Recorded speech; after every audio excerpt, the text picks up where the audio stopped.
Hi, welcome to All Around You Hub. Long ago, vampires and humans hunted each other. Now, however, they live in peace, respecting certain rules. But everything changed when a bloodsucker overstepped the mark and started a war. Hey guys, this is Mr. Recap, and you are watching Night Teeth. Let's get into it. It's late night. Jay Perez comes to pick up his girlfriend, Maria, from a laundromat. While they're in the car, Jay notices that they're being chased by a Maserati. From Jay's reaction, it seemed like he knew that car, and was definitely not happy to see it. In a moment, they both stop, and Jay grabs a gun. The blonde guy in the Maserati is named Victor, a vampire. As soon as the light turns green, Jay hits the pedal and drives away. Jay got out of the car to find Victor, and told Maria to take the car away. Inside a basement, he found 3 bleeding bodies hanging upside down. In the process, Maria was about to start the car, but suddenly, someone smashed the window. Jay heard the noise, but did not find Maria in the car. During class, the main character, named Benny, was sleeping like a baby. Benny is a simple and kind guy who lives with his grandmother and studies economics at the college. In his spare time, he's a beatmaker, doing pretty well. His grandmother, Abuela, is a sweet granny who loves to cook, especially for Benny. Also, in Benny's room, we find out that he is a fan of skating and Naruto. While he was making a new beat, he heard his brother Jay talking to someone on the phone. Jay works as a personal driver for very wealthy people, but he had other things to do today. So Benny would like to take his place and work for him, because he needed the money. Initially, Jay was skeptical, but in the end, he decided to give him a chance, and gave the keys to his brother. Benny's job was to transport people in a very luxurious black Cadillac Escalade. This car could be started from the outside with only a button. Also, since Benny was working in Jay's stead tonight, he had to tell everyone that he was Jay. Benny was very excited to drive such a car in such a fancy costume.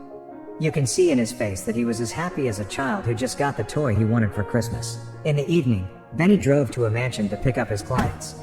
He was quite nervous. He wanted to look very professional. Suddenly, a beautiful red-haired girl came out of the mansion. Benny confuses her with Zoe Moreau, but the girl's name is Blair. Blair was a close friend of Zoe's. Benny then made a fool of himself, because Blair noticed his zipper down. Not to mention, he didn't know he had to open the car door for her. He didn't know how to act. You can tell from a mile that this was his first experience as a personal driver. We finally meet Zoe Moreau, a peculiar personality. Quite aggressive, but with finesse. Benny's job was to take the girls to 5 different destinations until the sun came up. While they were in the car, the girls wanted to play a game with Benny. They asked him what he would do if he knew that tonight would be his last night. Blair and Zoe were expecting something spectacular, but Benny said he was a pretty chill guy and didn't have any particular fantasies. At this point, Zoe asked him who he was going to kill. Her, Blair, or his grandmother. Benny wanted to sound professional, but finally joked that he would kill Zoe. Throughout the ride, Benny was constantly looking at Blair. He really liked her. They arrived at their first destination, a type of party with masks. Before entering the mansion, the girls took out an amulet with a red stone. Apparently, you can only pass if you had one like that. Meanwhile, Jay was planning how to solve the vampire issue on the same night. Victor had started a war. The girls weren't back yet, so Benny got out of the car to get some air. On the ground, he found the same amulet they had. Soon after, the girls exited the mansion and headed to their next destination. They pulled into an underground parking lot, and, like the first time, Benny had to wait for them. In the process, Benny noticed that Zoe had left her phone in the car. He also noticed that she had received texts from Victor. Victor was asking for Jay. And at that point, it seemed strange to Benny, because for this night, he was Jay. Shortly thereafter, Benny tried to call Jay, who did not answer. This seemed strange to him, and he began to peek into Zoe's purse, and found a lot of money with bloodstains in the middle of the bag. As he touched and counted the money, he accidentally got blood on his face and the collar of his shirt. As if that wasn't enough, an officer entered the parking lot. Benny didn't wait too long, and got out of the car, and started running inside where the girls entered. It looked like a hotel. At the entrance, he met the concierge, who noticed that Benny was very agitated, sweaty, and with a bloodstain on the collar of his shirt. She was about to call security, but everything changed when she saw the amulet in Benny's hand. The concierge immediately began to apologize, and Benny tried to pretend that he was really the possessor of the amulet. The concierge walked Benny to the elevator and told him to drink responsibly. But she wasn't meaning the alcohol. When Benny entered the room, he was petrified when he saw Blair and Zoe sucking blood from the necks of two guys. Zoe, with blood on her mouth, lifted Benny up with two hands, began to scare him. At this point, Benny confessed that he wasn't actually Jay, but his brother. Zoe wanted to suck his blood, deeming him useless since he was not Jay. But Blair manages to persuade her, telling her that Benny would take them to Jay. Suddenly, one of the guys woke up. In fact, this party had been planned, and these two consciously chose to be food for the vampires. They were being paid to feed the vampires with their blood. But Zoe had gotten a little too loose and killed one of them. She didn't think twice, and told Blair to finish off the second guy. In the meantime, Benny began to run outside. As soon as he arrives outside, he is stopped by the officer he ran away from earlier. Benny desperately tells him what happened, but the officer doesn't seem surprised at all. In fact, he wanted to arrest him and take him away, but was interrupted by the two girls, who had finished dinner. The girls and the officer seemed to know each other. In fact, he knew they were vampires. After a short discussion, the officer let Benny free. He tried to text someone, but Zoe noticed him and broke his phone. Meanwhile, Victor, in his very luxurious mansion, was drinking fresh blood. In the basement of the house, he had people from whom blood was being extracted.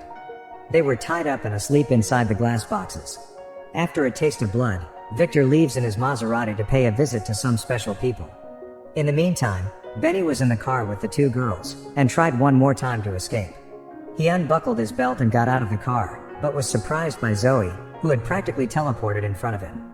Back to Victor, he came to visit Grace and Eva, two very powerful vampires in the city. In fact, Victor worked for them. The girls, Grace and Eva, worked with Martin, another boss in LA. The girls know that Victor crossed the line of Boyle Heights and killed Maria, Jay's girlfriend. At this point, the girls must decide how to punish Victor, because he had broken a peace pact that lasted for years. Grace told Victor that he would be banned from the town for a long time, but the girls didn't expect Victor to say that he wasn't going anywhere. After that, he uncovered his plan to take over all of LA. Eva tried to call Martin right away, but they didn't know that Martin had already been killed by Victor. They were breathless when Victor pulled out Martin's ear like Mike Tyson. At this point, no one could save them, and they were both killed by Victor. In the meantime, Benny and the girls had stopped at a market. Zoe went out to buy something. In the car, Benny was very agitated, and Blair tried to calm him down. She revealed to him that vampires and humans live together in this town, following certain rules. Also, she told them that Zoe is Victor's girlfriend. Blair and Zoe managed the money from different businesses and blood clubs. Victor, having a thirst for power, had been planning this night for a long time. He wants to kill all the 5 leaders of the city to take absolute power of the city. Blair also tells them that Jay, Benny's brother, runs the Boyle Heights territory, and Victor wanted to use him to turn him against the city leaders. That's why Victor had killed Maria, to provoke Jay. But the plan had changed, as Benny showed up in Jay's place. So Benny was to take the girls to his brother. Between Benny and Blair, there is a spark. The two are getting closer. In the meantime, Jay had regrouped his gang to hunt vampires. They arrived at the mansion of an LA boss named Jayo. Jayo tells Jay that Blair and Zoe came to his party and made this killing. Plus, they sucked pretty much all of his blood. So he urgently needed a drink. After revealing that Blair and Zoe were heading to the Three Kings, a popular club in LA, he is finished off by gunshots. Blair, Zoe, and Benny head to the Three Kings club, and the girls want Benny to come with them so he doesn't run away. Before entering the club, Benny is recognized by his college friends. They stop Benny to use him so they can get in. Then they started making fun of him for being a driver. Blair couldn't stand them, and grabbed Benny, and started kissing him. Meanwhile, Jay and his crew had already arrived at the club, and were looking for the two girls Jayo mentioned. Inside the club, Blair and Zoe meet Caleb, a vampire hunter. Caleb was not alone, and within seconds, the girls were surrounded by a group of men. When they were about to kill them, Benny threw the bottle of champagne over Caleb's head, and everyone got distracted.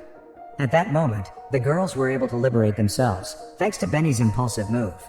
As they were about to leave the club, Jay saw Benny and recognized him. As he was about to follow him, he was stopped by one of the staff, and Jay, in a rage, took the knife and struck him in the heart. After that, the vampire fell to the ground and began to burn. As the girls and Benny were about to get into the car, Jay's group started hitting them with crossbows.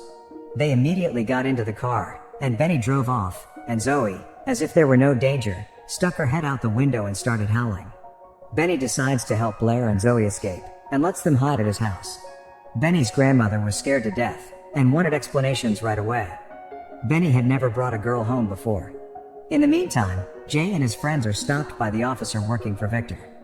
He told Jay that Victor would like to talk to him at the Rosso Puro restaurant.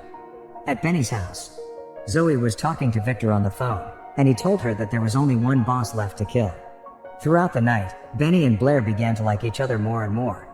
Blair, with her stunning charm, and Benny with his simplicity gives Blair a melancholic feeling. You see, Blair used to be a human being and lived a normal life, but she was transformed by Zoe. Sometimes she misses being human again. The time had come to leave for the next destination, and Blair didn't want Benny to come, so as to not put him in danger, but he decides to go with him anyway. Meanwhile, Jay has arrived at the restaurant and meets Victor. Victor needed to make his last move and wanted to waste Jay's time. While Victor was talking to him, Jay pierced Victor's head with a gunshot and was about to stab him in the heart with a knife. But Victor stopped his hand and started to regenerate his head. After that, he revealed to him that he had killed Maria and cooked her meat. Exactly, the meat she was eating. Benny and the girls arrive at Rocco's bar, a crazy guy. Rocco was confused. The three arrived unannounced, and he looked scared, but he was just freaked out. Zoe wanted to talk to him, so Benny and Blair had gone outside. After Rocco and Zoe had a drink, Zoe pulled out a knife. In the meantime, outside, it gets exciting, because Benny and Blair start to tell about their past. After that, they started kissing passionately. Inside the bar, however, Rocco realized that Zoe was there to kill him. And when she tried to hit him, Rocco managed to stop her. After that, Blair and Zoe started to fight against Rocco's friends. Meanwhile, Benny had climbed into the car and helped the girls by hitting one of the vampire hunters with the car. The night was over. Blair and Zoe reached their targets, but Zoe had been injured and needed blood. Benny leaves the girls at the last place on their list and discovers that the house belongs to Victor. Blair urges him to leave, but Benny refuses to abandon his brother, who is inside the house. Benny finds several human prisoners held by Victor as blood bags to feed on, including Jay, and Benny is captured by Victor while trying to free him. Victor and Zoe then threaten to kill him. Zoe realizes that she has feelings for Benny. Victor hands Zoe a knife, and she, in a rage, punches Blair in the stomach. In retaliation, Benny remotely activates his brother's car, breaking the window and exposing sunlight that kills Zoe. Victor then attacks Benny, using Jay as bait, and manages to bite Benny before Jay confronts him in the sunlight, killing him. Benny soon turns into a vampire, and the brothers part ways after Jay decides to begin training as a professional vampire hunter, and tells Benny that he expects him to fight by his side when the city descends into chaos. Later that night, Benny meets Blair for a night of blood drinking. Well guys, that's all for today. Thanks for watching. I hope you really enjoyed the video, and if so, please give it thumbs up. It really motivates me to do more recaps for you. Subscribe to the channel and turn on the notifications so you don't miss new episodes. I'll see you